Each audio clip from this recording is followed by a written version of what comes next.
È tornata in Italia la cooperazione. Silvia Romano sequestrata in Africa, all'arrivo a Ciampino dopo 1 anno e mezzo di prigionia, l'abbraccio con la madre, ad attenderla Conte e Di Maio. Domenica di controlli serrati nei parchi di Roma, sorvegliate speciali anche le strade che portano al mare, spiagge chiuse e consentite le passeggiate sul lungomare. Dati incoraggianti sul contagio nel Lazio, il trend scende per la prima volta sotto lo 0,5%, a Roma solo 11 positivi, domani al via i test sierologici.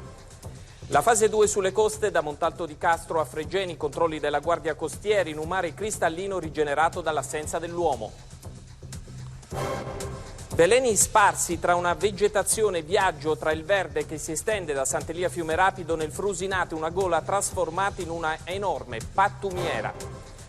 Il calcio pronto a ripartire, parola a 2 grandi ex, la Lazio punterà sull'entusiasmo, dice Cristian Ledesma, per Ubaldo Righetti, Roma tutta nuova, ma sarà tutto diverso. Buonasera dal Lazio. Silvia Romano, la volontaria rapita 18 mesi fa in un villaggio in Kenya, è in Italia, è atterrata a Ciampino ad accoglierla i genitori e la sorella, con loro anche il premier Conte e il ministro Di Maio. Sto bene, ora voglio stare con la mia famiglia, le prime parole di Silvia. Interrogata dal PM per ricostruire le dinamiche del sequestro, potrà presto tornare nella sua Milano. Bentornata a casa Silvia, grazie alle istituzioni che hanno lavorato per riportarti in Italia. Il commento del presidente della regione Nicola Zingaretti, il servizio è di Mauro Scanu.